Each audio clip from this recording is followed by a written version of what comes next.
Sikhs from around the world by showcasing their professions, passions, and perspectives.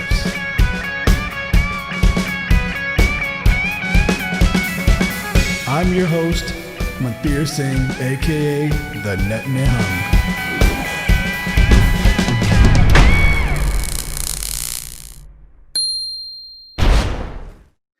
Waheguru Ji Ka Khalsa, Waheguru Ji Ki Fateh. Waheguru Ji Ka Khalsa, Waheguru Ji Ki Fateh. Jasvir Kaur, Chicago. Welcome to the Nihung's Arena. Thank you. I'm so excited to be here. This is great. I've heard a few of your other ones and podcasts, and I think they're great. So definitely what we need. Awesome. No, I'm glad you liked them. You were actually one of the first people I invited, though. Oh, really? Yeah, you were. You were on top of my list because I've known you for a long time now. Yeah. Like early 90 or 91, something like that is when we first met. Definitely. We were teenagers or whatever. And through the years, we've been involved in different retreats and things like that. And we've always kind of stayed in touch. We have a lot of mutual friends. Yes. And we used to talk quite a bit too. When I was in Columbus, I remember you and I used to talk on the phone a lot. Yeah. And we always stayed connected. And what I always admired about you, though, is you never seem to have any limitations. Like if you were going to do something, you just go do it. And you've been involved with that Fateh program where you went to India and you were able to take your pharmacy skills and take that there. And maybe we can talk about that a little bit later, but you've been involved with United Sikhs. You've been involved with various groups, traveling, seeing the world in very difficult situations. And I've just always looked at you and thought, man, fearless, like literally fearless. That's what it seems like from my perspective. That's awesome. Well, it's interesting you have that perspective because I think it took me time to get there. I wasn't always there, but now I do feel that way. I really do feel that we only set ourselves back and nobody else does. So, but it wasn't like that growing up. So it's just like my 9-10-year-old self and 12-year-old self. So it's such a different frame of mind than it is today. So I love aging and growing, and it does. It sets new boundaries and new limits, whatever you want to do for yourself. So that's interesting. Thank you for sharing that. Well, why don't you talk a little bit more about that? Because, I see after, talking to people like you and my wife has her perspective on her life and she compares some of the things that I take for granted. Mm-hmm. And probably because I'm a guy, a lot of things are easier or just assumed. Right. And then when you stop and think how early some of this thinking gets ingrained in us and the effect it has. You mentioned your 9-year-old, 10-year-old self, your 12-year-old self. What was it? What was it that you had to overcome like that? I think it was my own fears, right? So I think our fears are what stop us. Yeah. And I was at that time, I moved from India around when I was 7 years old. Okay. So it was just not knowing and not liking it here, not knowing the language, not knowing a lot of things, and not knowing myself as a Sikh. I was always connected with the Guru for some reason ever since I was young. And so even when I would go to Gurudwara, I would be like, I want to sit upstairs and listen to Kirtan, where my friends just wanted to go downstairs and talk. And I just felt a connection with the Guru. So it was kind of like, am I the only one that's different? I questioned myself because I was odd, I guess. Yeah. And now, were you always in Chicago? Yes. Moving to Chicago whenever we moved from Punjab here. So, I see. Okay. Yeah. So, but I've lived in different places, England, India, a lot of different places, and I love to travel. It was just overcoming my fears and what I'm thinking other people are thinking about me. I think that was a big thing. But what would that be? Like, what did you think other people would think about you that made you reluctant or afraid? I was young, I would say I have an accent, or am I understanding things the way that people are saying? Am I going to fit in? Right. I'm different. I am I always felt different, no matter where. Different from American society and within our Sikh community too. Both. Yeah. Okay. Yeah. So That's a very tough spot, actually. it is. It is. And like when I would go to Gurudwara, like because I felt connected as a child with the Guru, and I wanted to do like listen to Kirtan and sit upstairs and not do what other little kids were doing, I felt odd and awkward. Like I was like, but I felt okay with myself. It's just I didn't accept it yet. And that was the fear that I had to overcome. You know, and it's Mantu Jyotsrupa Namurpachan. I think that's what I went through, like finding myself and what is the spark within me. And I knew like the second part of the line is Manhaji Tere Naal Hai Gurumukhi Rangman. It's like Guru Sahib's with me, so why am I fearing what society is saying, what people are saying? Why am I letting that affect me and stop me? But I did for a long time. I think it's always like it's okay to be different and enjoy being different. And I think that's when I started enjoying being different, and that's when I think I really felt there was no end to it. Yeah. Wow. Yeah. Cause I mean, like I said, we met in the early 90s, but I must have been 16, 17, something like this. We were in high school. Yeah. We were all in high school, and I never sensed any of that about you, even back then. Yeah. I think I hit it well. Oh, right. Hit it well. I found my group of friends that were good friends and my sangat, but it still wasn't my sangat that was going to help me spiritually grow. I think that I didn't get till college or later days. And even I went through it myself when I was away in college, and there was no sangat there when I had that yearning. And I took Amrit. I want to say taking Amrit really, really just something I always wanted to do. My parents were Amritdhari, but I never thought about it, but I knew it was something I wanted to do. I just didn't say, okay, I'm going to do it when I'm so-and-so age or whatever. But when I did take Amrit, it was a strong internal like voice that I needed to do it now. It wasn't something that I had anticipated, and when I was going to do it, just overcame me. I just had to find during the college days, when am I going to take Amrit? Because I really need to do it now. Yeah. So, you know, it's interesting too, because I think back in those days, even for guys, there was a lot of, well, why are you doing that? You're going backwards. What are you going to do? You're going to become a pai? You know, what are you going to do? And a lot of it for girls, I think, was, you can't take Amrit. How are you going to get married? Who's going to marry you if you take Amrit? Right? Yeah. That was the attitude.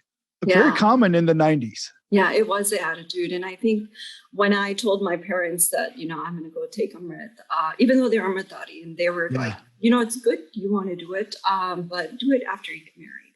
Right. And I was like, no, I don't know if I'm going to have this feeling later, and I want to take advantage of it now. I really like, it was a very strong internal feeling that I just like in college, I couldn't let go until I did it. Yeah.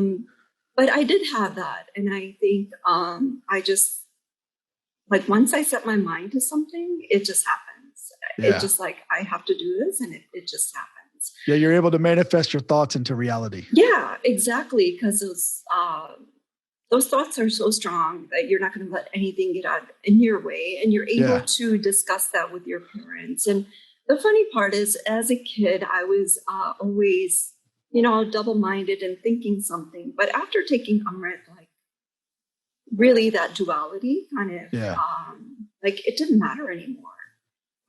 It was really, really life-changing. I think with taking Amrit, it gave me a clear path of what life needed to be like, who am I following, and what are the steps I need to do to get there, making sure what Guru Sahib says I am doing, right? Interesting. Almost like almost like you're getting into, you are proceeding with the Guru's mission.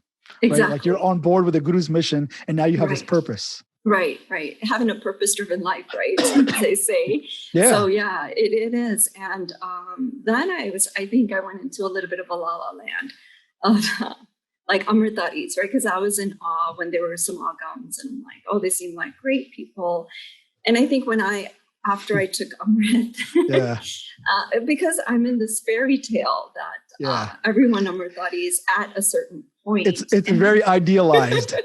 It is. Right. And then you get to know people personally, and you're like, oh man, this is nothing like I thought it was. Right.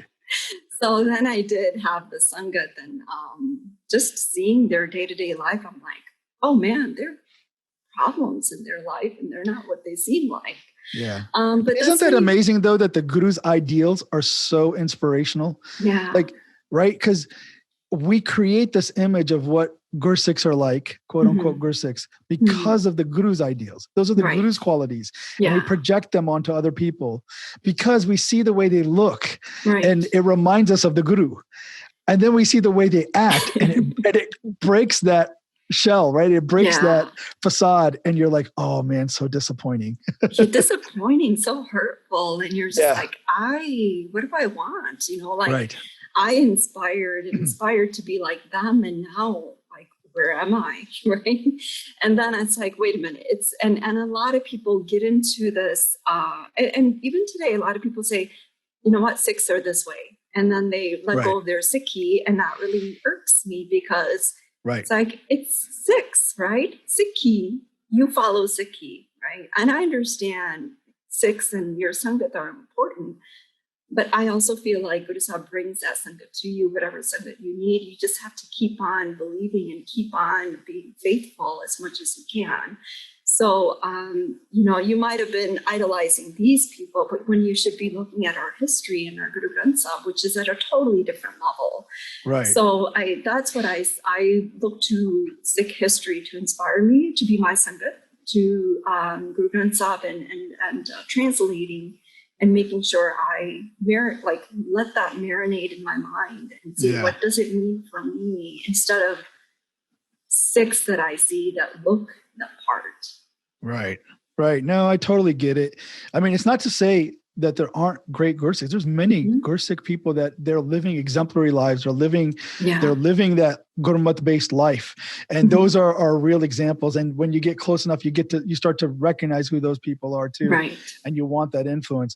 It's just, I know what you're saying about when you're kind of first young into it, you just took Amrit, you feel like, oh, all I want to do is hang out with Amritdhari Sikhs, or I want to go to these smagams, I want to go here. But at some point I remember, and I think my mom told me this, but I remember feeling this in my head, that when you do Ardas, don't do Ardas for something specific. It became, Waheguru, you take me to wherever you think I need to go. Yeah, yeah. Right? Like, definitely. I'm not going to pick, I'm not trying to go to this program, or I got to go meet with Damdami Taksal people, or I got to go to a Sikh missionary retreat.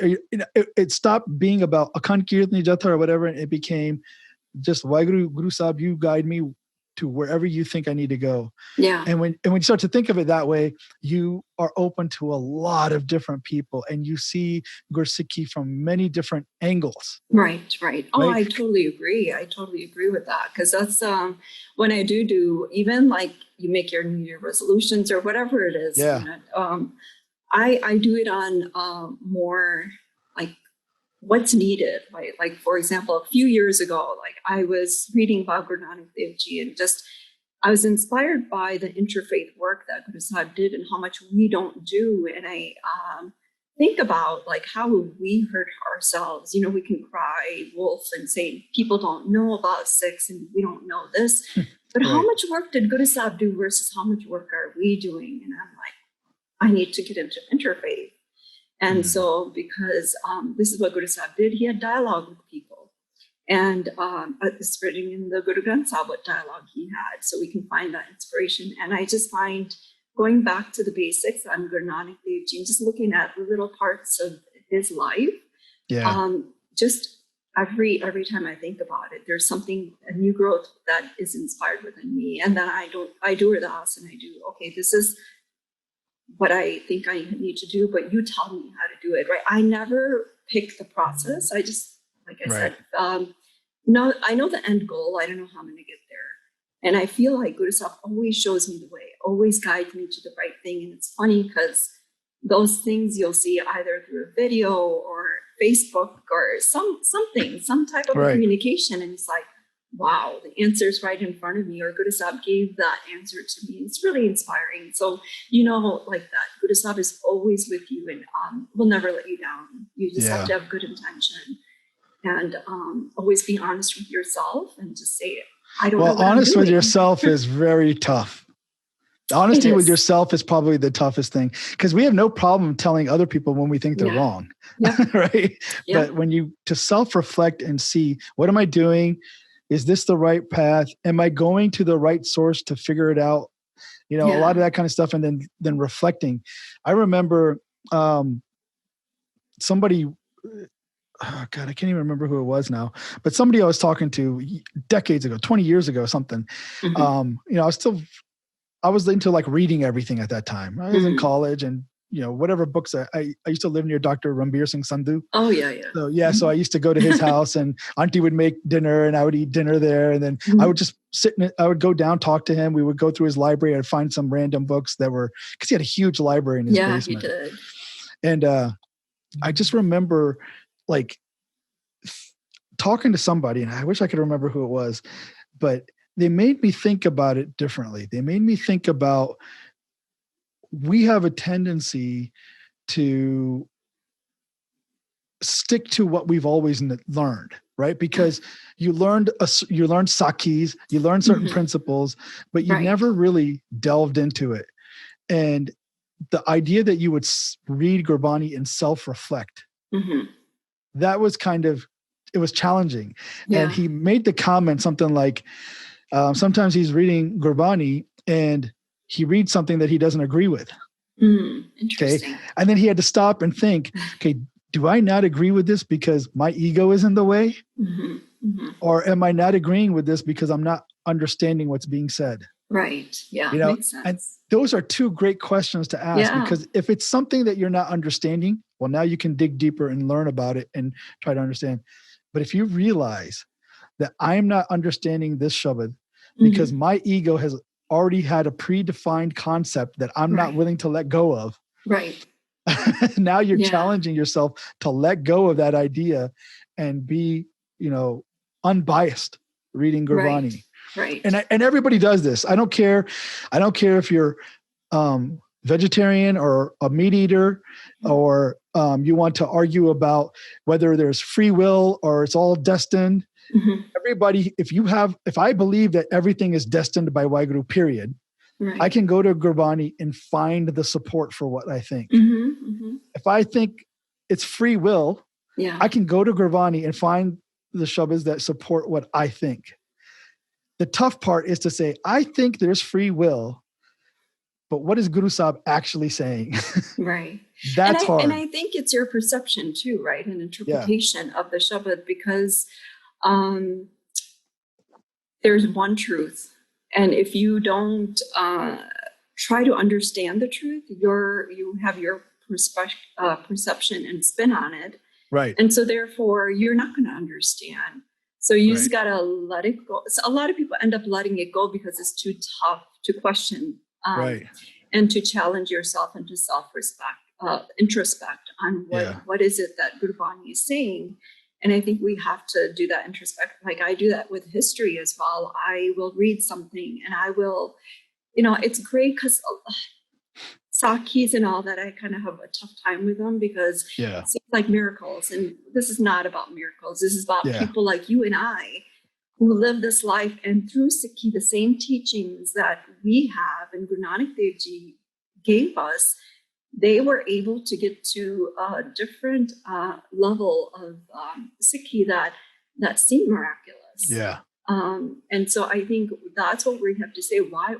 What am I doing and how am I limiting myself? And what limitations do I have because of my own thinking, right? And a lot of people end up saying, I know, right? As soon as you say, I know, and I do this to my parents too. It's like, as soon as my dad says something like that, I know. Okay, it's just not the conversation.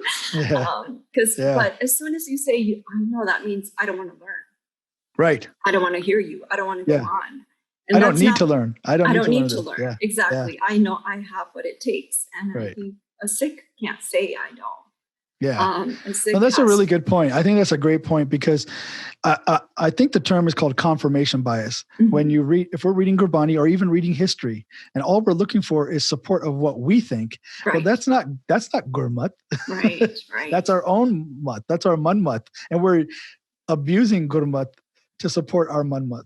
And I think that's what a lot of us do. A lot of us do that, to be honest. Yeah. And it's hard not to, I mean, and to be, that's why I'm saying like to be aware and self-reflect is very difficult. Being honest with yourself is very difficult. Yeah. Is this meaning what I think it means, or is this meaning what I want it to be, Right. what I want it to mean, right? Yeah. Yeah. So even that And happens with history too. History. And Yeah. to be honest, I used to find it boring when I was growing up, but now Yeah. I love it. Yeah. And it's just picking it apart. Like if you take the story of my Pago, right? And Yeah. we all use it, not especially as females, we use it, but it's kind of, you have to think about, why was my Pago ready to go, right? Yeah. Like she just didn't like up, and it wasn't a miracle that something came within her. Is because she was dad, right? Like Yeah. she knew horseback riding, she knew Shastra Vidya, she knew all these things. Right. And was ready to go. And because her mind, like imagine your husband coming home, Right. 2 or 3 months, they were famished, and you're seeing them skinny, scrawny, and you just want to feed them, right? You just want to take them in and feed them and love them, saying, let me get you back to health. Mhm. But here she is thinking of a higher perspective. Wait a minute, what happened with the guru? Yeah. You know, so it takes a totally different mind set and a spiritual mindset Right. that I don't think we have, because we're so attached, right? She wasn't attached. She was attached to the guru and not to the Right. relationships. And so I think like when I break down the history and what was that scene and what would I have done being in my attachment mode, versus what was done, I think that really helps me take a different spin on history and what it takes to be a great Sikh during that time and to have that mindset. Yeah. I mean, I think there's another thing happening there too. It's a funny way that we treat women in our history. Mm-hmm. We do idolize them to some extent as these examples. Yeah. But then we also make them, I don't know. There's something else going. There's another dynamic where we're idolizing them, but we're also making them special case, or their importance was in that thing, and it wasn't. They were able to act at that level because they were Sikhs of the Guru. Right. Right. It wasn't because they were special women. I mean, they were. We're not saying they weren't special, but it wasn't they were special women. Therefore, it's because women can participate in those ways. Women can do the things that my Pago did and others that we don't recognize as a normal case of a Sikh woman. We tend to say, "Oh, that was my Pago, and she was a hero." We do it with them. We do it with the men too, like Baba Deep Singh and Banda Singh Bahadur. We idolize them and say, "Oh, they were this," but we forget that they were also just normal Sikhs of the Gurus stepping up in the moment. Exactly. And that's why I say when we have Sakya, we idolize them and we say they were special cases. Yeah. They weren't. They overcame the same fears we're overcoming. They had Maya just like we did. They had Kam, Krodh, Mohon, God to deal with just like we do. And we're second guessing. They didn't. So their faith was just at a different level, and their practice of Sikhi was at a different level than it is that we could understand as to that we're thinking it's a miracle versus a human turning into superhuman. Yeah, no, absolutely. While you were talking, I started thinking, I was like, you might have been the first Sikh girl that I would have called, and I don't know if you're comfortable with the term, but you're maybe the first Sikh girl I would have called a feminist, and that I knew personally, and I never thought of it in a negative way. Yeah. I'm not saying that like, the typical, however people want to say, oh, feminist is like some loudmouth girl that's barking back at people. I never thought of it that way. I didn't either. I don't either.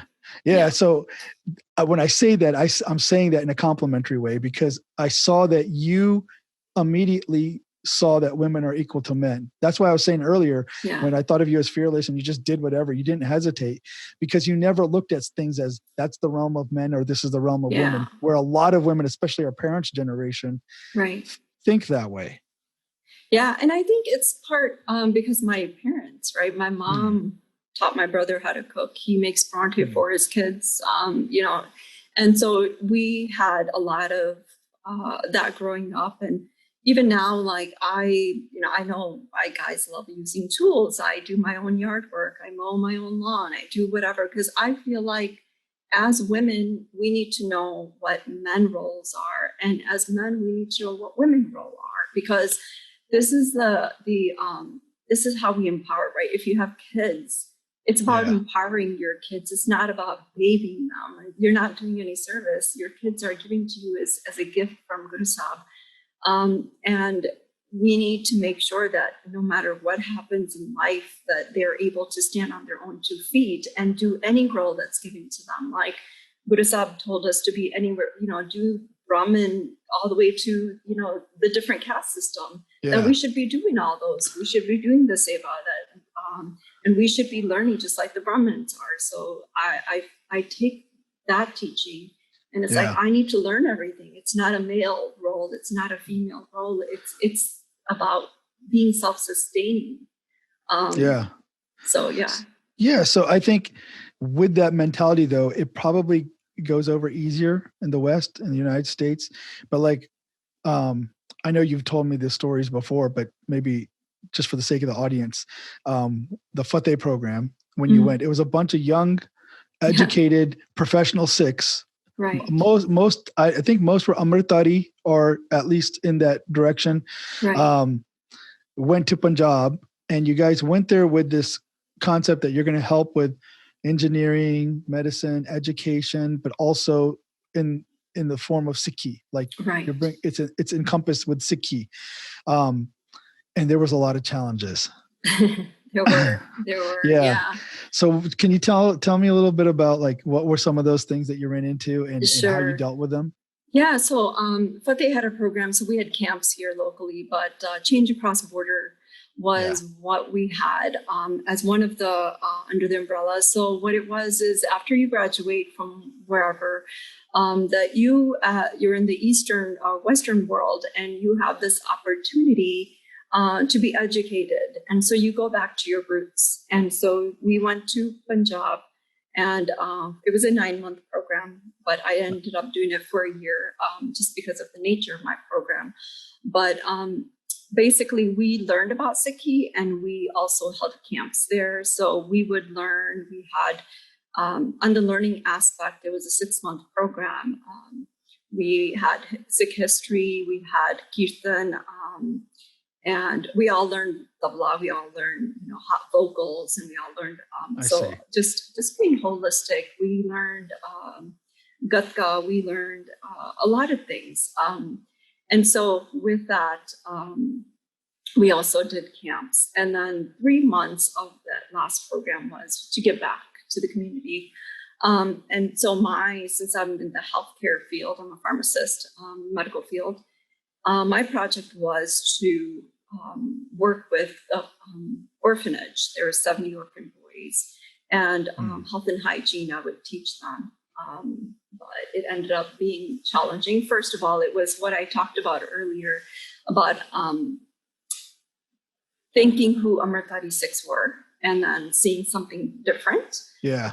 So when I get a chance to live with them and to see that what is people are doing and what they're saying is different, that really just, I think,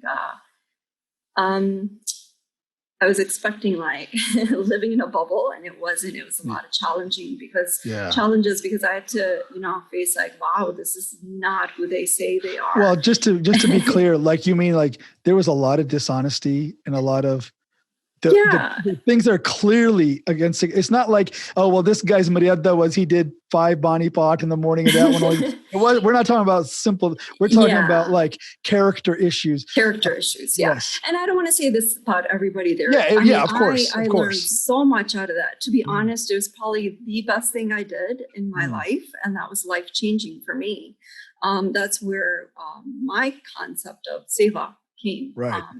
And it was challenging just because of living with people who I thought were a certain way, and they ended up being very different and closed-minded, I guess, in some ways. And then also living in India for a year and being a female, that was really challenging. So even what kinds of things, like what would happen that made it challenging? So I had my project 3 months at an orphanage, health and hygiene, teaching. So I went to the orphanage with my Western mentality and thinking I'm going to go in and say, hey, I'm here, I'm free. This is the service I'm going to provide. And I'm going to teach the kids this and the caretakers how to do first aid. But, as soon as I scouted out everything and I said I need these things, kids were using the same towels, so it spread for diseases, all that. So simple things as me wanting towels and toothbrushes for each child, it because I was a female asking them, they didn't take me seriously. And even though we're providing the funds, right, we're providing them everything, it's like, no, this happened, that happened. And because I didn't drive there, but I ended up driving later on, it was challenging. I had a plan. My plan was I'm going to get this and this done in the 3 months that I'm with these kids.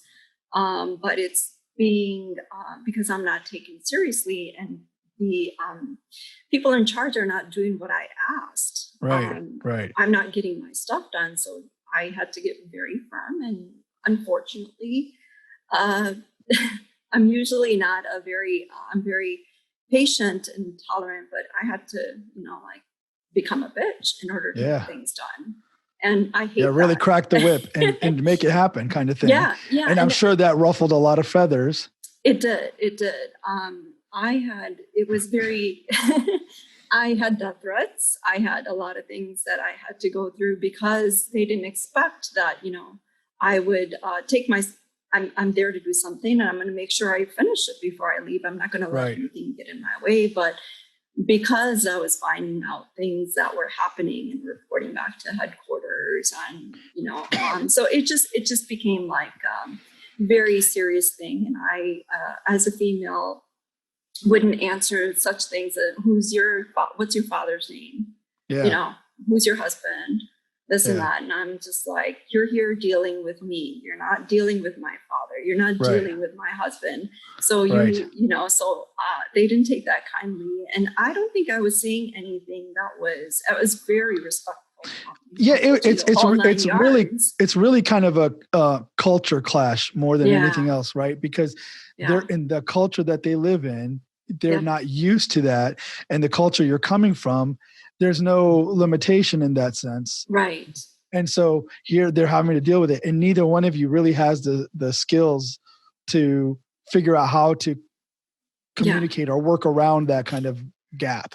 Right. And I think they were very different because you're a female. You expect to be, they don't expect pushback, right? Right. It's like you should just listen. If they tell you something, you should just listen. Right. And I wasn't having it because if I were to do things their way, I wouldn't get anything done. Right. And so like I said, if I go on a mission, I tend to finish it. And in order for me to do that, it's like you have to be firm and you have to do things. So it was just discovering a different part of me that was, I had to be very aggressive, and that's not normally who I am. And dealing with just like everyday things that we have in America as like just a given.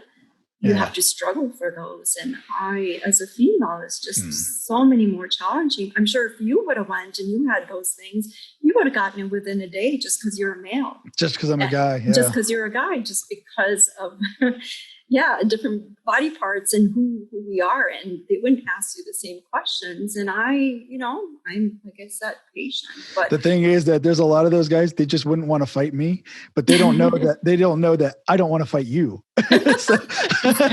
Right. So if they had known what you're capable of, I'm sure they would have stepped aside. But you weren't the only one experiencing these kinds of difficulties. A lot of people in that program did in different ways. Right? Yeah. I think mine was a little different where some people if their education was in IT, let's say they worked on IT, so they didn't have to deal with people as much. Okay. My interaction was a lot more with people. It was teaching the children. And for me, it wasn't just doing my duty, but it was doing it well. I did get into a lot of the kids, they all called me Didi, sister. Yeah. And so I was like an older sister figure to them. And I knew their stories and why they were at the orphanage. I knew their not just the medical history, but other things. I played with them. I taught them gatka. I taught them like whatever little things I knew. And they really appreciated somebody getting down to their level and playing with them. And who's an Did adult. you ever have a chance to follow up with anybody after that? I didn't, because of different management. I did make sure the management did change in that organization before I left. And afterwards, that person did say, things did change quite a bit. Okay. So yeah, there was change, but afterwards, unfortunately, wasn't able to keep in contact. But I think, it's just exposing. It's being like if you are fearless, like I said in the beginning, you're not afraid to tell the truth. Yeah. And it's just a matter of telling the truth to whoever needs to know. And then things do get fixed, and hopefully, and if you do keep on harping like, hey, you're a Sikh organization, you should be doing this, I'm not going to back down just because, whatever cover up politics. Yeah, you're actually calling out to their higher obligations. Exactly. Right? Saying, hey, look, you're a Sikh organization. These are the values. These are the things that we need to get done in order. And then that's, even if they don't react immediately, at least that can weigh on them a little bit. Right. Yeah. I mean, things did change for the better. So I was, ultimately sad. I wanted to bring the kids home with me, all 60 of them, 70 boys. But yeah, I stayed an extra 3 months because I wanted to also help a girls' orphanage with the same type of program. And how was that? Was that similar challenges, or did that go better? It was different. Girls' orphanage, there's not as big orphanage. It's probably like 20 girls, so it was a little easier to work with them. And I think they were wanting that big sister type of. They had it. There was because I think it's in smaller groups. It was easier. And it wasn't the same type of challenges as having a bigger organization and their politics. And plus, you had the experience now too, right? Right. And I knew the politics by the second time, and I knew how to work with it or around it.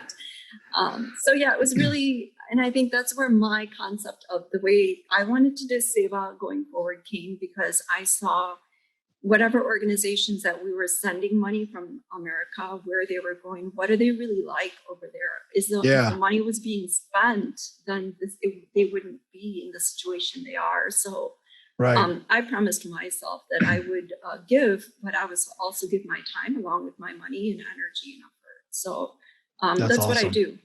So when I go to wherever I go to, I make sure that if I collect funds, I make sure I tell people where their funds are going, because I'm going with them.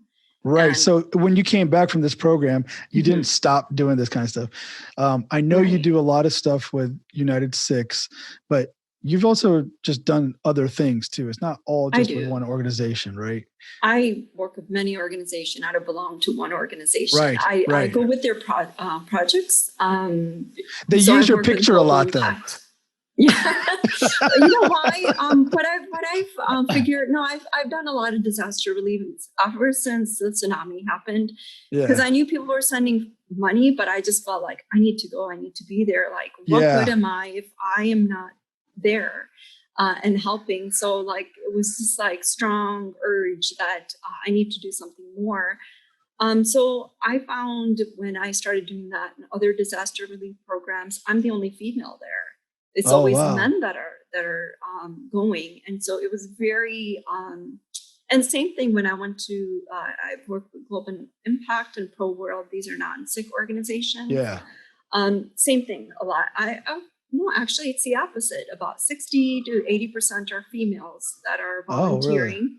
But with the Sikh organization, it was mainly it's all men. And I think because there's little females back then, now there's more.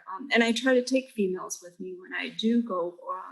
So I'm like a big sister, right? Because you have to be smart going to these third world countries. And we think India is very corrupt, and I've learned from that. But also, like I've been to Haiti, I've been to all these places where there's just as bad, if not worse, corruption, just because of poverty and the corruption there is. So and it's a dangerous world, and you got to be careful. You got to have your wits about you. So since you have that experience, you can forewarn the girls you take with you and kind of set up the expectations ahead of time. Right. Yeah. And I'll make sure I talk to their parents and just say, I'll be with them. And just because I think we need to overcome that fear, no matter if there's parents are instilling that fear in them or they have that fear that don't worry, we're going to work together and I'm going to be with you and you have somebody there to protect and to look out for you. Now I saw, I guess it's through United Sikhs that you met Sandeep Singh Dhaliwal. Yeah. Because I saw the picture on your Facebook. Yeah. You guys are flexing your muscles in the picture. Yeah. But what was he like? Because I, from what I've seen, the videos I saw, he seemed like a very amazing, outgoing person with the whole community, not just with Sikhs, but with the whole community he served. Yeah. So I met him through, it was before Puerto Rico. So the hurricanes in Key West, we were in Florida, Key West. Oh, okay, and he was there and we were at the Gurudwara trying to raise funds. This Gurudwara that was actually letting us use the storage because there was like nothing in and out of that island except for what the truckers and everyone else was trying to get. So we spent a few days and he was just down to earth and just your average, like really cared. And he's like kept on saying to United States, use me how, like, I want to do Seva, use me. And I love that because it's kind of like, we have to say that to our guru, like, use me because I'm here to be used by you, right? And so use my body, use me, and however you want. And he was that way. He off of all these missions. I would see him on he's in Houston with the floods and going to Florida and other things. He was just working on and off and just such a jolly spirit, just very happy guy. Just honestly, like I've never seen anybody that dedicated and happy and just to be helping out. Yeah. So he was really amazing and he was an inspiration when he spoke. He spoke from the heart. Yeah. So it's not easy to find these type of people these days who are just no, that's very true. inspiring. That's very true. Oh, that's really I saw that picture and I was like, I got to ask you what he was like because to me it seemed like he had this very dynamic personality and it's sad, we lost a guy like that. He was such a great role model. Not just, I know people want to get into what was his Sikhi like or whatever, but to me he put the star on purposely, right? To and work that way, which is such a, that's what it's kind of all about. Yeah. Right. To say that I'm going to represent something just beyond myself and put myself at service. Yeah. And I think we judge too much, right? It's like, I'm not here to judge because everyone has their own challenges and their journeys. And so I don't think I want to judge somebody's Sikhi because they don't keep their full gaze or whatever it is. They might be struggling with something on an internal basis that we don't understand and that we have not have to deal with. So I think I try not to judge. Or even beyond that, just we don't know what the Guru's plan is. You don't know. Maybe they started with this now. You don't know where they're going to be 5 years from now, 10 years. We all started someplace and got to where we were somehow. And everybody has their unique journey that way. Exactly. But so one thing I noticed, and I was going to ask you about this because, and feel free to just go into whatever detail you feel necessary. But I noticed one other thing on your Facebook page. You posted a new badge that I am a survivor, and you referenced October as being Domestic Violence Awareness Month. Right. Yep. Can you talk about that a little bit? So I was married and my husband did end up, I was a victim of domestic violence, and that was one of the reasons as to why I divorced him. So it was, you think you're a strong person. And that was one of the things that he was attracted to was the confidence. And, but it could happen to anybody that is if you isolate a person enough and if you isolate them from friends and family, that your thinking can change. So, and so I had moved to England as well. So I was even more isolated. Yeah. What year are we talking about here? You moved to England, what, is it early 2000s or something? Mid 2000s? It was 2006, 7. Okay. Or, about that. So, Yeah, it's I did go through that, and I was fortunate enough to get out when it got very violent, where I felt like it was going to affect me as in he was going to kill me, type of a situation. Oh my God. And I never knew it was like that. I never knew it was that bad. oh yeah, no, because I, it's not something that happens overnight. And he was my best friend. We were friends for a very long time before I got into a relationship with him. Right. But yeah, he was great. But I think he had domestic violence in his home. His father abused him. And although he took steps not to be like his father, he ended up, after like a year and a half of our marriage, just something clicked and he changed as a person. I saw the anger manifest, and I saw a lot of other things manifest. And like, of course, I was in denial. Like, that's not him. I know him. Right. So right. as it just got from like yelling to pushing to hitting to, then you're like, oh, this is serious. So whenever it came to him saying that he would kill me, of course, it's like, oh, he's not going to kill me. But when I did see signs of that, I still didn't want to get out because we were, this is my marriage, right? It's supposed to be once in a lifetime. So I did. Which that is also coming from a lot of cultural programming that we have, in our community, especially. Well, I would say a lot of Sikhs say that, Anand God is just once, and they look down at divorce quite a bit. Yeah, so I get that quite a bit, where it's like you should do whatever it takes, no matter what it is, to try to work things out. And what I don't tell them, I'm just sharing now. But it's like, do not think that I've done whatever it takes. We went through over a year of I had no idea I had no idea it was this bad, actually. Oh yeah. So we went through counseling because I wanted to, save my marriage. And so when it got worse and worse, even after counseling and even after people intervening, then it was just, I still didn't want to let go, because my mentality was, and I kept on doing like more bot and more, it's like, Gurusab, you got me married, I'm sure you don't want me to get divorced or leave him. So you need to help me. So it's like, I did bot, I did whatever I could, but just things were not, it was getting from bad to worse. And even when I left, I didn't have a plan to leave, to be honest. It was just happened. I was talking to a friend of his, because I lived in England, he was from England.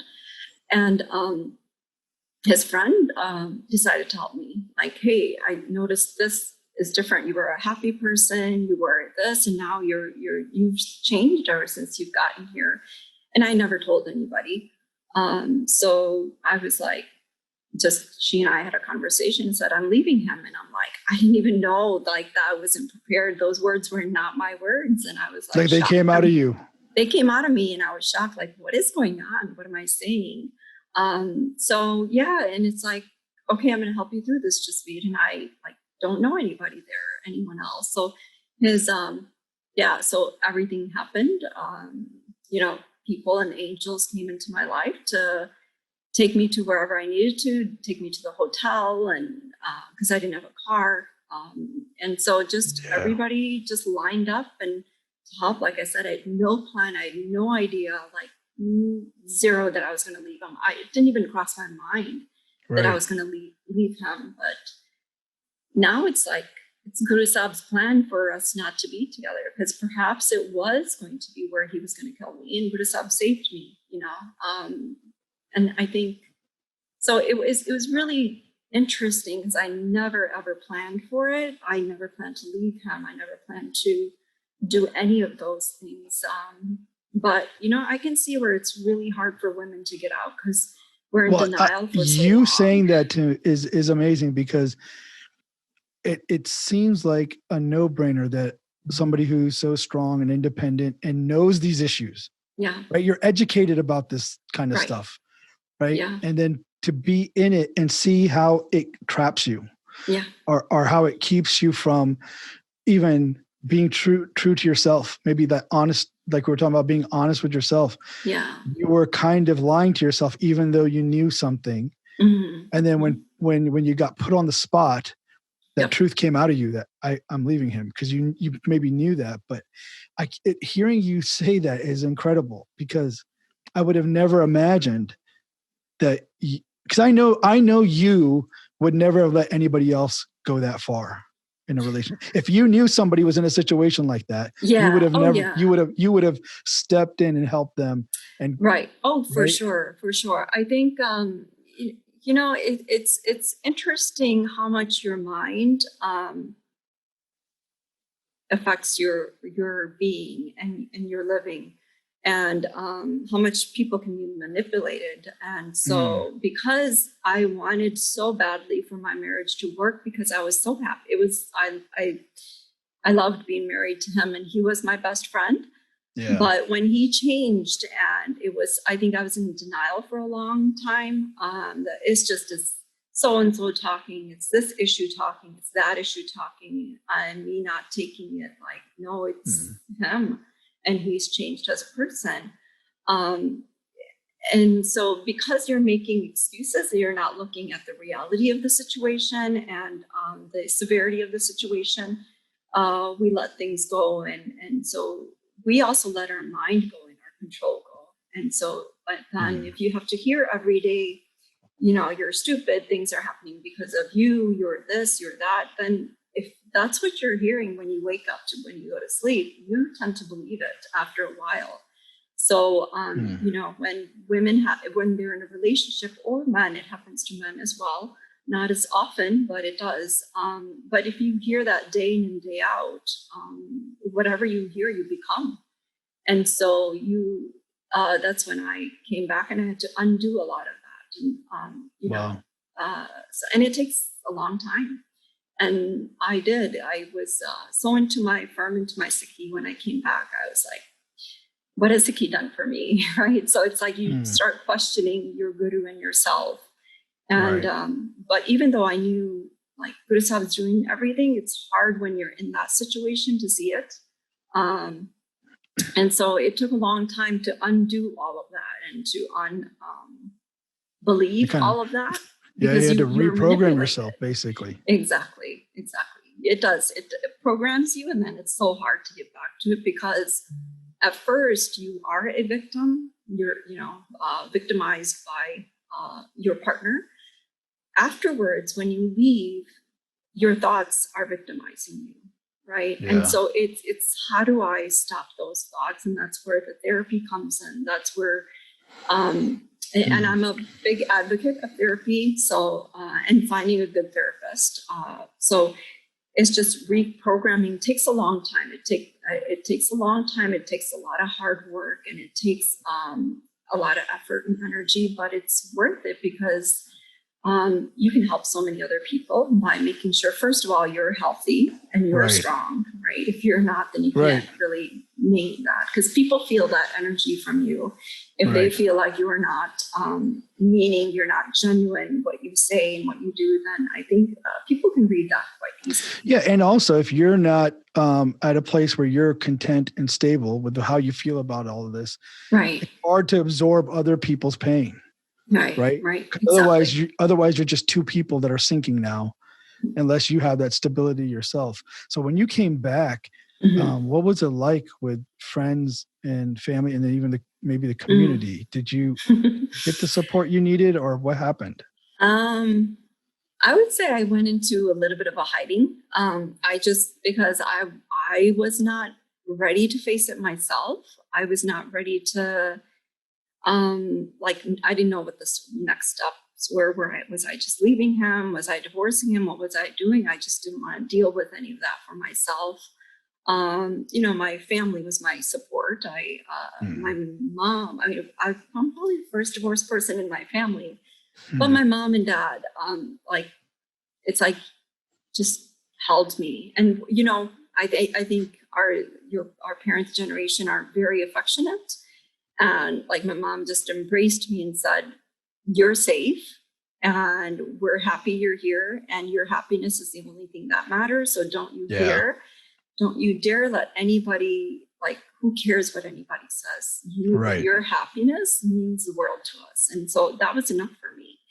And because I was afraid, like, are my parents gonna, get mad at me, or I'm coming back home? Because that does happen in our community. I know of an instance that my wife has told me about where it was an abusive situation. The girl, everybody in the community kind of helped in that situation, but the girl, when she was wanting to go back to her family, they said, "No, we married you off. Our responsibility is done."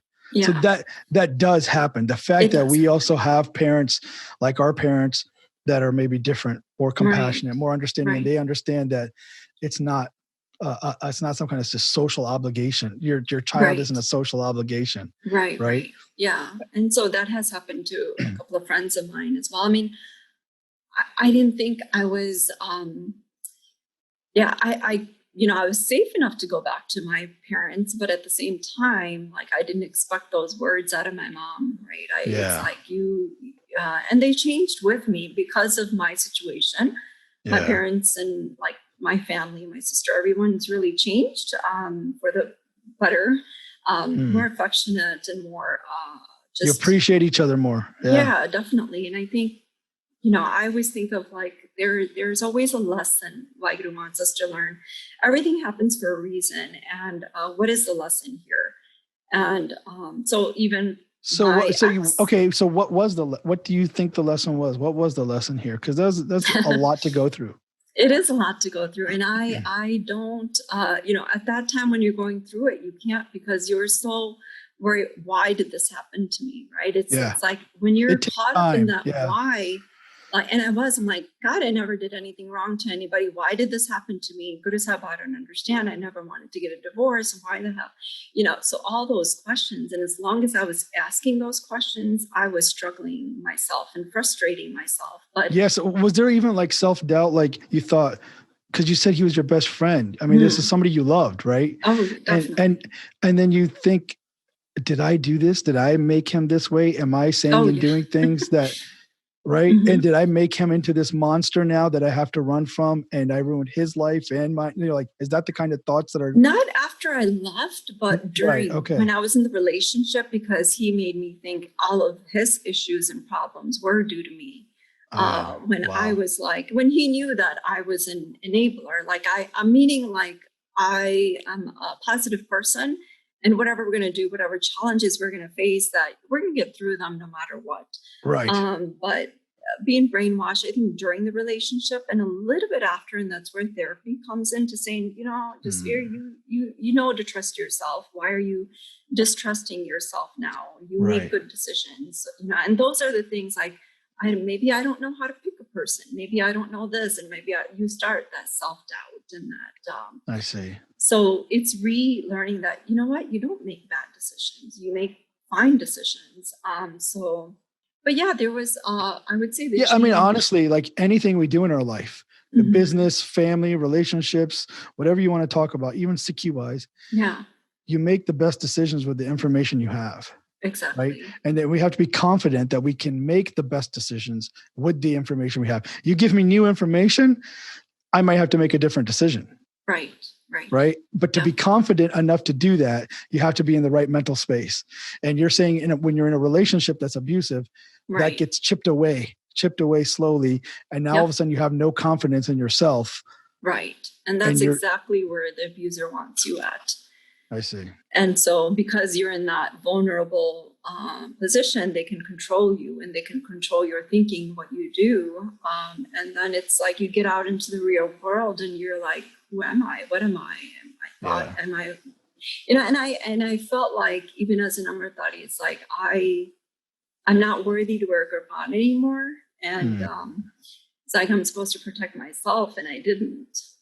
So one of my friends who's like, wait a minute, Jasvir, a lot of guys go through a lot of things. Do they say this to themselves? Why are you saying this to yourself? And I'm like, because I feel it.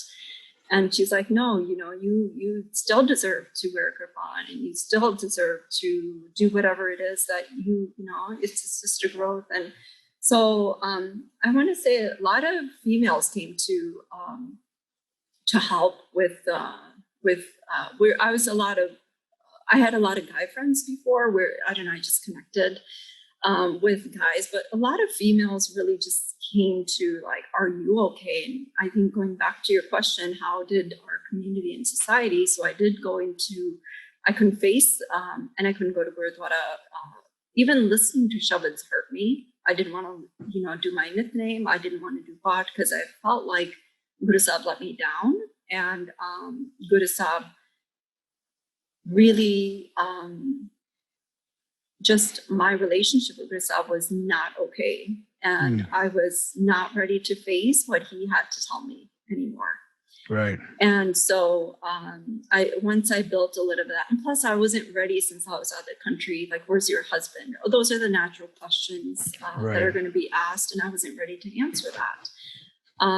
So I did. My white friends were the ones I went to for support because they didn't care about where he was. They care about you. And I think that's what I needed. So my friends from work and my white friends are like, are you okay? We just care that you're okay. So between my family and my non-Sikh friends is where I turned to, what I needed at the moment, who were really there for me. It's kind of like I needed that, like, instead of finding out what went wrong, why isn't your husband here? Because that's what our Indian community asks. Yeah. I'm not ready to answer that. I'm trying to deal with it myself. So I had to turn to people who that I knew were going to be not asking those questions and trying to get into the gossip of things. Yeah. So yeah, it was. I had to slowly come back to the Sikh community. That's crazy. I mean, that shows you you could look at this as a stress test on our community. Yeah. And we failed, right? Mm-hmm. And I'm sure the things that you've learned from this are helpful to other people. I hope so. And yeah. Once you kind of got your legs back, were you able to connect with other people going through similar things and help them and guide them, kind of recognizing patterns or teaching them the steps that they can do to recover and kind of regain their confidence? Oh, definitely. I think I don't do it in like I do some of the other Seva, but more under the table. Yeah. Because I can recognize, having gone through it myself, like who's abused and how they're acting when their abuser is with them versus when it's not, and just their demeanor is very different. So I can. Also, it depends on if they want to be helped too, right? Right. But yeah, there's definitely been people that I've been women mainly. There's men, a few men, but mainly women who I have helped because of my own experience. Yeah, because I can imagine. First of all, it's one of those things that we don't talk about much. And many years ago, I remember I had this idea of doing this presentation at the Gurdwara about like under the guise of like 84 and the violence of 84. Mm-hmm. But to start it off with that tone, like, can you imagine someone beating your wife or raping your wife or abusing her verbally, calling her names in public? Can you imagine that this is happening? And then switch it to domestic violence, right? Yeah. Like when we think of the Indian Army, Punjab police doing these things, we're like, that guy's a jerk and I will give my life to stop him. Right. But he did it to your wife. And now when you do it to your wife, you just see it as this is just the way life is, right? And I always thought that might be a way to kind of crack into the psyche of it. Like, that's a great way to think about it. Because when you see other people do it, part of the male ego is like, you can't talk like that to my wife, right? Right. But the thing is, the crux of the issue is still there, that you understand this is a human rights violation. Yeah. That's how I was thinking about it. Human rights violations, in Punjab. Yeah. Everybody automatically thinks 84, but actually you can flip it to, it's actually domestic violence. It is. But I think people would take it differently, right? Because they're like, oh no, this situation's different because you know that person, or that person talking is because you know them. So therefore you have that attachment with that person. So therefore you have the excuses and you have the buts and you have those other scenarios and pieces of information that like a scenario like 84 would be clear black and, well, it's still not in our community, but to the people that it happened to, that it would be black and white, right? It would be like, okay, good guy, bad guy. And when it comes to this type of situation and people we know, it's hard to put, this is a good guy, this is a bad guy. It's seeing it. And that's what's with life and Sikhi as well, right? But still, there's still something there with, and it's happens a lot with men in our community. And and it's like the whole thing where, you know, the same guy that goes to Gurdwara and does all the Langar Seva, washes all the dishes at the Gurdwara and everything. Right. But at home, he doesn't do any of it and he expects the wife to do it. And just to be clear, I don't do the dishes at the Gurdwara either. I was going to ask. Does he do the dishes at home? I know. I am consistent. I don't do dishes anywhere.